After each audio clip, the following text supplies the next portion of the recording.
नमस्कार जय जगन्नाथ शुभ सकाळ मु आपण मानक पई नेकी आसीची आज सकाळर 10टी ताजा खबर थेति पई वीडियो को शेष जाय देखंतु वीडियोटी भल लागिले लाइक कर देबे और चैनल ले नुआ थले सब्सक्राइब करी पाखर थिबा बेल आइकन को ऑल ले सेट कर देबे। तो चलंतु डेरी नगरी वीडियोटी को स्टार्ट करिबा। प्रथम रु अष्टम श्रेणी जाए बदलिबो सिलेबस 2026 रु 27 शिक्षा वर्ष रु हेबो लागू। नुआ सिलेबस लागू नै गणशिक्षा मंत्री नित्यानंद गंड एक बड़ सूचना दैचंती। सूचना दे मंत्री कहिचंती 2026 रु 27 शिक्षा वर्ष रे नुआ सिलेबस लागू हेबो।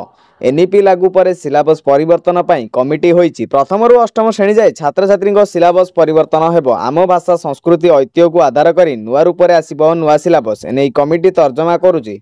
राज्य पई जहा ठीक हेबो ताहा सिलेबस रे स्थान पाइबो बोली मंत्री कहिचंती। परवर्ती खबर आगकू ओडिशा रे असह्य गरम 3 दिन मध्य रे 40 डिग्री अतिक्रम करिबो तापमात्रा। कालबैशाखी प्रभाव में ओडिशार विभिन्न स्थान में प्रबल वर्षा और वज्रपात पर ओडिशा रे पुणी थे उष्म पाग फेरिबाकू जाउची, जहाँ आगामी दिन में साधारण जीवन को प्रभावित करिबो। भुवनेश्वर पाणीपाग केन्द्र पूर्वानुमान अनुसार सोमवार ठारू पारद वृद्धि पाई और 2 दिन पर दिन तापमात्रा 40 डिग्री सेल्सियस छुईब।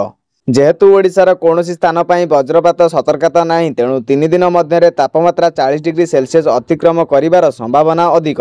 आगामी 3 दिन मध्य दिनर तापमात्रा 3 रु 5 डिग्री सेल्सियस वृद्धि पाइबार संभावना थिबा बेले राति उष्म रहिबा सहित आगामी 2 दिन मध्य तापमात्रा 2 रु 4 डिग्री सेल्सियस वृद्धि पाइबार संभावना रहिथिबा पाणीपाग निर्देशक मनोरमा महांती सूचना दैचंती। सेहीपरि गजपति गंजाम नयागड़ा खोर्धा पुरी जगतसिंहपुर केन्द्रापड़ा कटक जाजपुर भद्रक बालेश्वर केन्दुझर और मयूरभंज जिलार विभिन्न स्थान में आसंता 24 घंटा मध्य घड़घड़ी सहित वज्रपात और 30 रु 40 किलोमीटर बेगरे पवन बहिबार संभावना रही बोली से कहते। गत 24 घंटा मध्य उपकूल ओडिशार किसी स्थान में हालुकारु मध्यम वर्षा होईची। हिंजिली रे सर्वाधिक 5 सेंटीमीटर वर्षा रेकर्ड करा जायतिबा बेले मालकानगिरी रे सर्वाधिक तापमात्रा 37.3 डिग्री सेल्सियस एवं ओडिशार समतल भूमिर अनुगुल रे सर्वनिम्न तापमात्रा 17 डिग्री सेल्सियस रेकर्ड करा जायची। परवर्ती खबर विद्युत शुल्क घोषणा नहीं आसिला बड़ अपडेट। सोमवार ओडिशा विद्युत नियामक आयोग 2025 रु 26 आर्थिक वर्ष पर नूतन विद्युत शुल्क घोषणा करिछि। एही विद्युत शुल्क को नहीं बड़ खबर आसी 2 किलोवाट पर्यंत स्मार्ट मीटर रेंट छाड़ करा जायछि। डिजिटल पेमेंट रे 4% रियायती बलवत्तर रही। अन्य पक्षे विद्युत टारिफ अपरिवर्तित घोषणा होईछि। ओईआरसी उपनिर्देशक संजय राउत निश्चित करिसेंति जे संशोधित विद्युत शुल्क गठन को चूड़ांत करने पूर्व कमिशन समस्त सूचना को संपूर्ण भाव में समीक्षा करिसेंति। संभाव्य वृद्धि संपर्क में व्यापक कल्पना जल्पना मध्य राज्यव्यापी प्रतिवाद आरंभ होईछि। शुक्रवार टाटा पावर सेंट्रल ओडिशा बंटन लिमिटेड द्वारा कार्यकारी नीति को विरोध करी ओडिशा विद्युत उपभोक्ता महासंघ भुवनेश्वर लेयर पीएमजी रे एक प्रदर्शन करथिला।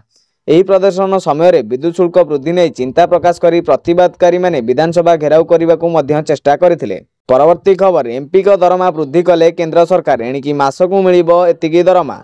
केंद्र सरकार सोमवार एमपी का दरमा वृद्धि घोषणा करिसेंति। 1 एप्रिल 2025 रु एमपी माने 1 लाख टंका बदल में 1.24 लाख टंका दरमा पाइबे। सरकार द्वारा एमपी को पेंशन एवं भत्ता मध्य वृद्धि करा जायछि। एही परिवर्तन गुड़िक संसद सदस्य को दरमा भत्ता एवं पेंशन आईन 1954 द्वारा प्रदत्त क्षमता व्यवहार करी करा जायछि एवं आयकर आईन 1961 रे उल्लेखित मूल्य मुद्रास्फीति सूचकांक उपर आधारित। एही निष्पत्ति पूर्व एमपी को पेंशन 25,000 टंका थिला, एबे याकू 31,000 टंका को वृद्धि करा जायछि। संसदर चलित बजेट अधिवेशन रे सांसद मानक दरमा भत्ता एवं पेंशन रे संशोधन घोषणा करा जायछि। पूर्व 2018 एप्रिल रे कार्यरत एवं पूर्वतन एमपी को दिया जाउथिबा दरमा एवं भत्ता संशोधन घोषणा करा जायथिला। 2018 मसीह रे संशोधन रे घोषित एमपी मानक पई मूल दरमा प्रति मास 1 लाख टंका थिला। 2018 संशोधन अनुसार एमपी माने सेमानक कार्यालय को अप टू डेट रखिबा एवं सेमानक जिल्ला रे भोटर को सह जोगाजोग करिबा पई निर्वाचन मंडली भत्ता भाव में 70,000 टंका पाती। या व्यतीत सेमाने प्रति मास रे कार्यालय भत्ता भाव में 60,000 टंका एवं संसदीय अधिवेशन समय रे दैनिक भत्ता भाव में 2,000 टंका पाती।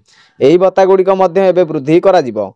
यह व्यतीत एमपी माने फोन एवं इंटरनेट व्यवहार पर वार्षिक भत्ता पाती। यह व्यतीत निज एवं परिवार प्रति वर्ष 34 मागणा घरोई विमान यात्रार सुविधा एवं जेकोसी समय प्रथम श्रेणी ट्रेन यात्रार सुविधा पाती। एमपी माने वार्षिक 50,000 मागणा विद्युत यूनिट एवं 4,000 किलोलिटर पानी सुविधा पाती। परवर्ती खबर राज्यर 764 ग्राम पंचायत नहीं इंटरनेट सेवा। बड़ सूचना देले मंत्री। राज्यर 764 ग्राम पंचायत नहीं इंटरनेट सेवा। गृह सूचना और प्रजुक्ति विद्या मंत्री मुकेश महालिंग आज सूचना दैचंती।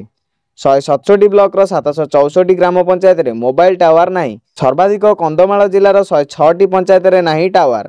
जून 2025 सुधा बड़का 2192 टावर कार्यक्षम हेब। परवर्ती खबर चिटफंड क्षतिग्रस्त फेरी पाइबे टंका गृह लिखित उत्तर रखिले मुख्यमंत्री। चिटफंड क्षतिग्रस्त फेरी पाइबे टंका एने नुआ निर्देशावली प्रस्तुत करिसेंती सरकार। टंका फेरस्त प्रक्रिया सरलीकरण करने को नुआ निर्देशावली प्रस्तुत करुथिबा गृह लिखित उत्तर रखिसेंती मुख्यमंत्री। ए जाए 96,474 हिताधिकारी को 45,69,00,000 टंका फेरस्त करा जायछि। अवशिष्ट जमाकारी को फेरस्त पाई सरकार त्वरित पदक्षेप नेउचंती। 7टी अंतरीण रिपोर्ट रे 4,72,651 जन को सुपारिश करथिले कमिशन। परवर्ती खबर बारवाटी रे डिसेंबर 9 रे भारत दक्षिण आफ्रिका T20 मैच। आसंता डिसेंबर मास 9 तारिख रे बारवाटी स्टेडियम रे खेला जिवो भारत बनाम दक्षिण आफ्रिका T20 मैच। मिलतिबा सूचना मुताबक आसंता नवेम्बर मासरू दक्षिण आफ्रिका टीम भारत भ्रमण में आसवाक बेले यही टूर रे उभय टीम मध्य 2टी टेस्ट 3टी दिनिकिया और 5टी T20 मैच विशिष्ट एक सीरीज आयोजन हेबो। एही T20 सीरीज मध्यरु प्रथम मैच टी बारवाटी रे खेला जिबा नै सूचना रहिछि। सेपटे बारवाटी रे हेबाकु थिबा एही मैच खबर को नै प्रतिक्रिया रखिचंती ओसीओ संपादक संजय बेहरा। बारवाटी को आउ एक अंतर्राष्ट्रीय मैच आयोजन कराइबा पई ओसीओ पक्षरु बीसीसीआई को निवेदन करा जायतिला, किंतु केउ मैच टी मिलिबो से नै बीसीसीआई ए पर्यंत स्पष्ट करि नै। आसंता किछि दिन मध्य रे यार घोषणा करा जिवो बोली कहिचंती ओसीए संपादक। या सहित जदि डिसेंबर मासरे मैच आसे तेबे यार आयोजन पई बहुत समय अछि बोली मध्य से कहिचंती। दर्शक बंधु वीडियोटी को शेष जाय देखिथिबारु आपण मानकु धन्यवाद। वीडियोटी भल लागिथिले गोटे लाइक कर दियंतु, चैनल ले नुआ थिले सब्सक्राइब करी पाखर थिबा बेल आइकन को ऑल ले सेट कर दियंतु।